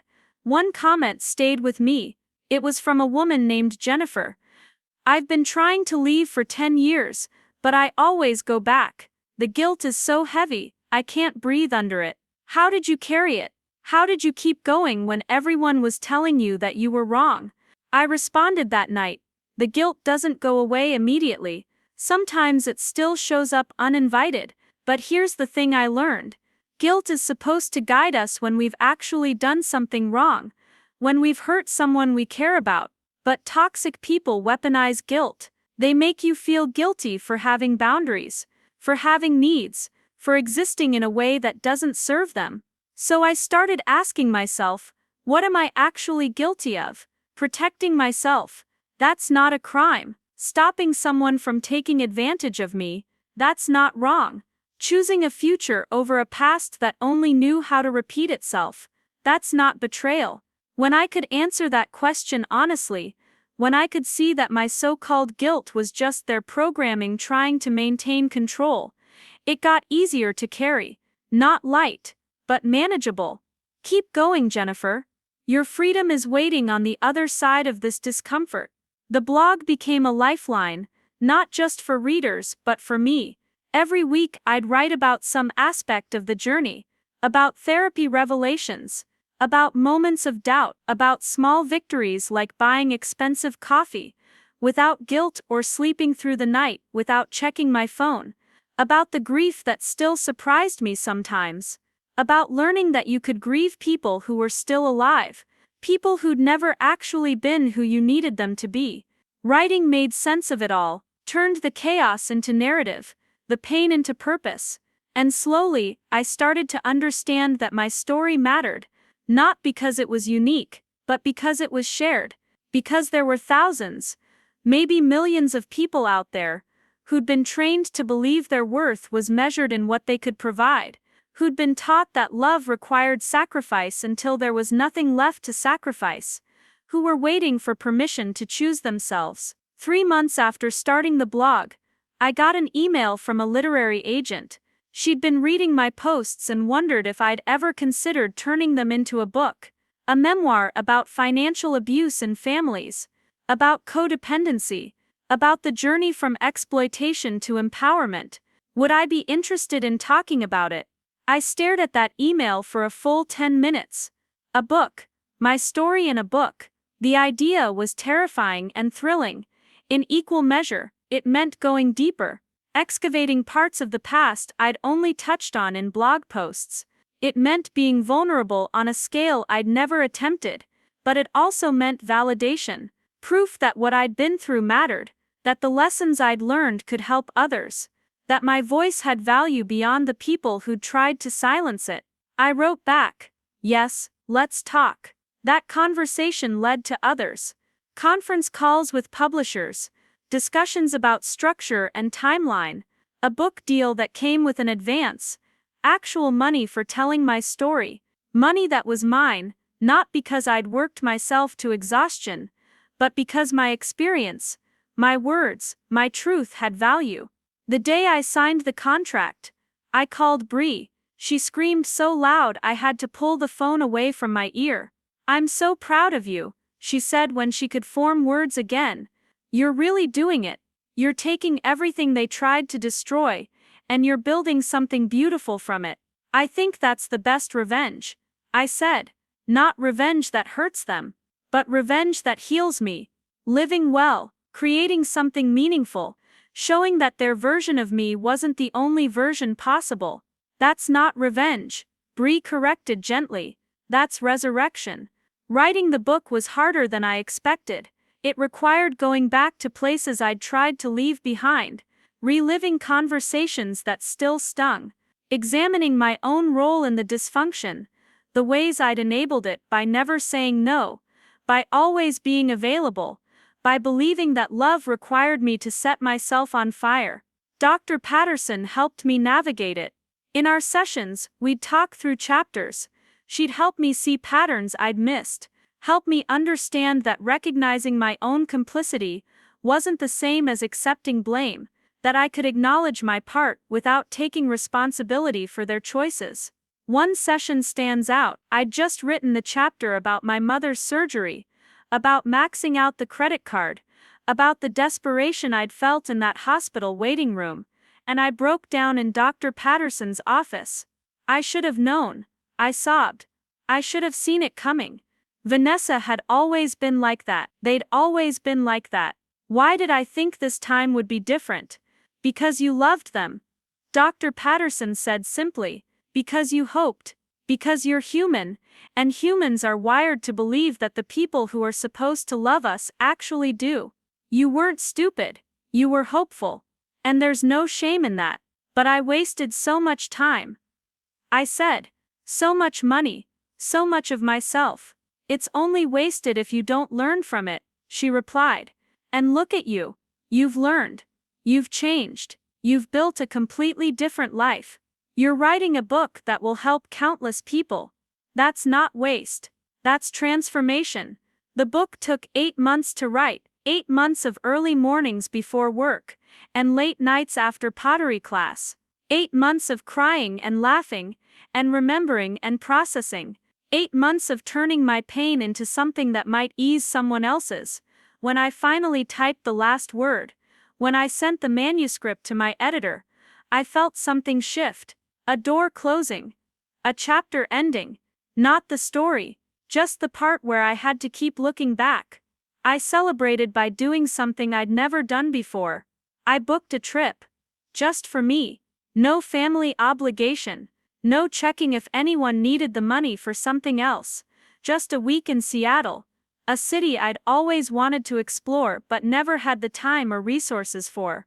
I stayed in a boutique hotel, ate at restaurants I'd only read about, visited museums and bookstores and coffee shops. I walked through Pike Place Market and along the waterfront. I took the ferry to Bainbridge Island and back just to watch the water, and every moment, Every experience. I was present. Not worried about what was happening back home. Not guilty about spending money on myself. Just there. Just alive. Just free. On my last night in Seattle, I sat in my hotel room looking out at the city lights and I wrote in my journal. A year ago, I would have said I had a family. I would have said I was loved. I would have said I was doing the right thing. Now I know. I had people who used me. I had conditional acceptance. I had a role to play. But what I have now is so much richer. I have peace. I have boundaries. I have a life that's mine. I have friends who show up without asking for payment. I have work I'm good at. I have hobbies that feed my soul. I have a future I'm building on my own terms. I have me. And that's enough. That's more than enough. That's everything. The book came out the following spring. Kintsugi Life. Breaking free from family exploitation and building a life worth living. My name on the cover. My story in 300 pages.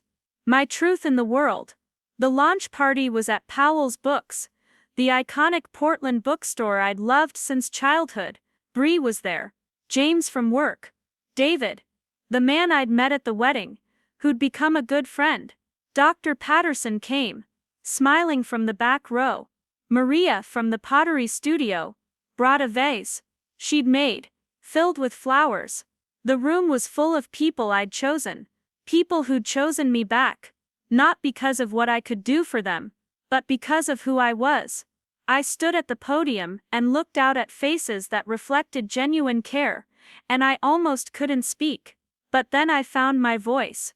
The same voice I'd found when I said no, when I walked away, when I chose myself.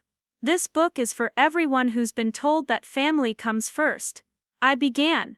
For everyone who's learned that sometimes family comes first in line to take advantage. For everyone who's been called selfish for having boundaries, cruel for protecting themselves, ungrateful for refusing to be exploited. This book is proof that you can walk away, that you can build something new, that the people who taught you what love isn't can't stop you from finding what love is. Thank you for being here. Thank you for seeing me. Thank you for being the kind of family that actually shows up. The applause was warm and long, and when I signed books afterward, person after person told me some version of the same thing. Thank you. I needed this. I thought I was alone. I'm going to do it. I'm going to leave. I'm going to choose myself. Each conversation was a reminder that my story wasn't just mine anymore. It belonged to everyone who'd lived some version of it. Everyone who needed permission to break free. Everyone who was learning that love shouldn't hurt. That family shouldn't cost everything. That you could honor your past without being imprisoned by it. Driving home that night, I thought about the woman I'd been. The one who woke up at 3:42 in the morning to a number that changed everything. She'd been so scared, so programmed, so convinced that her worth was tied to her usefulness. I wished I could go back and tell her what I knew now. That the breaking would be the making. That walking away would be walking toward. That the life waiting on the other side was worth every uncomfortable moment of getting there. But maybe she already knew. Maybe in that moment when she stared at those charges, when she saw the evidence of her sister's betrayal, when she heard her mother's dismissive voice, maybe she already knew. Maybe that's why she hung up. Why she started making calls. Why she chose herself for the first time in 20 years. Maybe she was braver than I gave her credit for. Maybe she was exactly who she needed to be. I got home and walked into my apartment. My space. My sanctuary. My evidence that I could build a life from nothing. That I could be enough all by myself. I made tea in my kintsugi mug. The one with gold running through its cracks. I sat by the window and watched the city settle into night. And I thought about the Japanese philosophy behind kintsugi. The idea that breakage and repair are part of the history of an object. That they should be shown rather than hidden. That something can be more beautiful for having been broken. I was more beautiful for having been broken. Not despite the cracks, but because of them. Because I'd taken the shattered pieces of my life, and I'd put them back together with gold, with intention, with care, with the understanding that I deserved to be whole. The family I was born into taught me what I didn't want. The family I chose taught me what I did. And the family I became to myself, the way I learned to show up for me, to protect me, to celebrate me, that was the most important family of all. I opened my laptop one last time that night. The blog had a new comment. From Jennifer, the woman who'd been trying to leave for 10 years. It was short, but it said everything. I did it. I left. I'm scared. And I'm grieving. And I don't know what comes next. But I'm free. Thank you for showing me it was possible. Thank you for going first. I typed back through tears. You did the hard part. You chose yourself. Everything else is just details. Welcome to your kintsugi life. The cracks are where the light gets in. And you deserve all the light. I closed the laptop, finished my tea, got ready for bed with the same ritual that had become sacred. And as I turned off the light, as I settled into the quiet darkness of my apartment, I felt something I'd been chasing my whole life without knowing it. Contentment. Not the temporary high of making someone else happy, not the fleeting satisfaction of solving someone else's problem, but deep bone-level contentment, the kind that comes from living in alignment with your values, from protecting your peace, from understanding that you matter, that your needs matter, that your life matters. I mattered. I'd always mattered. I just finally believed it, and that belief changed everything. A year after the book came out, I got a message that stopped me in my tracks. It came through the contact form on my website, forwarded to my email late on a Tuesday evening. The subject line read simply, "From your brother." I stared at it for a long time before opening it. Tyler, the brother who'd called my boundaries cruel, who'd thrown my minor mistakes in my face to justify their major exploitation, who'd chosen their side without ever asking for mine. My finger hovered over the delete button. I could make this disappear without ever knowing what it said. I could protect the peace I'd worked so hard to build. But curiosity won. The same curiosity that had driven me to drive past the old house, to look at what used to be and confirm it couldn't touch me anymore. The message was longer than I expected. Natalie, I know I have no right to contact you. I know you blocked all of us for good reasons. I read your book. Bree sent it to me. At first I was angry. I thought you were airing family business for profit, making us look bad, playing the victim. But I kept reading. And somewhere around chapter 8, when you wrote about being 14, and giving mom your coat money, so Vanessa could have a Christmas present, I remembered being there. I remembered you wearing that broken jacket for 2 years. I remembered how you'd shiver at the bus stop and never complain. And I remembered thinking even then, that it wasn't fair. That you were always the one sacrificing. But I didn't say anything. I was a kid. And it was easier to let you be the solution, than to face what was really happening. I'm not writing to ask for forgiveness. I'm not writing to defend mom and dad, or Vanessa. I'm writing because I need you to know that you were right. About all of it. They used you. We all used you. And we told ourselves it was okay because you seemed willing. Because you had more than us. Because that's what family does. But it wasn't okay. It was never okay. Mom and dad lost the house. Like you probably know. They're living with Aunt Rebecca still. Dad's health is bad, but stable. Mom works part-time at a grocery store now. Vanessa is actually doing better. She got a real job. Nothing fancy but steady. She had to after the credit card thing. She had to learn what you tried to teach all of us. That actions have consequences. And no one was going to save her. I'm doing okay. Got married last year. My wife actually pointed out a lot of the stuff to me. She'd see mom call and watch my face change and she'd ask why I looked so stressed. She'd hear the stories and say that doesn't sound like love. That sounds like obligation. She was the one who made me see it. Made me see what you must have seen all along. I'm not asking to be in your life again. I'm not asking for anything. I just needed you to know that someone from that family, someone who was part of the problem, sees it now. Sees you. Sees what you went through. And I'm sorry. I'm so deeply sorry. For all of it. For my part in it. For not protecting you when I should have. For calling your freedom cruelty. You deserved better than us. You always did. I hope you're happy, Nat. I hope you're living the life you wrote about in that last chapter. I hope you found your people, the ones who see your worth. I hope every day you wake up knowing you made the right choice. Because you did. Tyler. I read it 3 times. Looking for manipulation. For the hidden ask. For the guilt trip disguised as apology. But I couldn't find it. It seemed genuine. Raw. The kind of realization that comes from actually doing the work, not just performing remorse. I sat with it for 2 days before responding. I talked about it in therapy. Dr. Patterson asked what I wanted from this interaction. What would honor me? Not what Tyler needed. Not what would fix anything. But what I needed. I realized I didn't need reconciliation. I didn't need him back in my life. But I did need to acknowledge that his apology mattered. That someone from that family finally seeing the truth had value. Even if it didn't change anything. I wrote back, Tyler.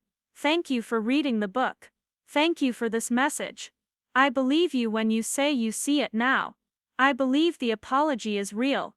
And I want you to know that I appreciate it more than you might realize. Not because it erases anything, but because it confirms that I wasn't crazy. That what I experienced was real and wrong. And worth walking away from. I'm happy for you that you found someone who helped you see clearly. That's a gift. Hold on to it. Hold on to her. Learn from what our family was. And build something different with yours. I'm doing well. Better than well. I have a life I love. People I trust. Work that matters. I have peace. And you're right. I did make the right choice.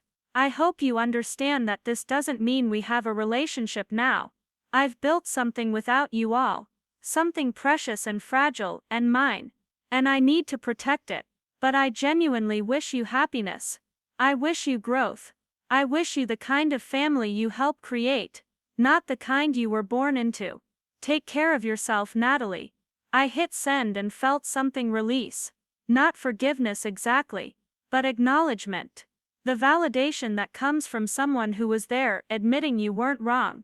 I didn't unblock him. I didn't open the door to regular contact. But I did let that message exist as proof that people could change. Even if it was too late to change what had been broken. Even if the apology came long after I'd stopped needing it. Life continued to unfold in ways I couldn't have imagined in those early days of cutting ties. The blog grew. The book sold steadily. I got invited to speak at conferences about family trauma and financial abuse. Each time I told my story, I met more people living versions of it. And each time I was reminded that my choice to speak up, to break the silence, to refuse to be ashamed, had ripple effects I couldn't measure. I also fell in love, though I'd convinced myself I wouldn't. His name was Owen. And he was nothing like I expected. A high school teacher with student loans, and a beat-up Subaru, and no interest in using me for anything except companionship. We met at a bookstore reading. Not mine, someone else's. We both reached for the same poetry collection and laughed about it. Got coffee after. Talked for 3 hours about books and Portland and the weather. And nothing that required me to be anything but myself. Our first real date. I told him everything. Not to test him. But because I needed him to know. Needed him to understand that I came with boundaries built like fortresses. And a history that made trust complicated. He listened to all of it. Then he said something I'll never forget. I'm not here for what you can give me. I'm here because I like who you are when you're just being yourself. No performance. No service. Just Natalie. That's the person I want to know. We took it slow. Slower than I'd ever moved before. Because I was learning what healthy love looked like. Love that didn't require me to shrink. Love that celebrated my boundaries instead of testing them. Love that understood my past had shaped me, but didn't define me. Love that saw my scars, my golden cracks, and called them beautiful. A year into our relationship, Owen met Bree. They got along immediately, bonding over their shared mission to make sure I knew I was loved. Watching them together, watching my chosen family expand to include someone who chose me romantically, felt like evidence of everything I'd built. This was what I'd been working toward. Not just surviving without my biological family, but thriving with people who actually knew how to love. On the second anniversary of the day I cut them off, I woke up to messages from readers. People who'd marked the date in their own lives as significant. Some had left on the same day, inspired by my story. Others were planning to. The messages were full of gratitude and fear and hope. And I realized that the hardest thing I'd ever done had become the most meaningful. That my breaking had helped others break free. That my voice had given permission to voices that had been silenced. I spent that anniversary doing exactly what I wanted. Slept in. Made breakfast with Owen. Went to pottery class where I was now advanced enough to teach beginners. Had dinner with Bree and her girlfriend. Came home and wrote in my journal, documenting not what I'd lost, but what I'd gained. Peace. Autonomy. Self-respect. Chosen family. Purpose. Love that didn't cost everything. A life that was mine. That night, lying in bed with Owen reading beside me and rain tapping the windows and my heart finally quiet, I thought about the girl I'd been. The one who believed love meant disappearing. Who thought family was supposed to hurt. Who gave and gave and gave, because she didn't know she was allowed to keep something for herself. I wished I could tell her what I knew now. That she was enough without proving it. That her worth wasn't transactional. That walking away from people who couldn't see her value wasn't failure, it was wisdom. But maybe she already knew. Maybe that's why she hung up the phone. Maybe that's why she started changing passwords and filing reports and building walls. Maybe she was always heading toward this moment, this life, this peace.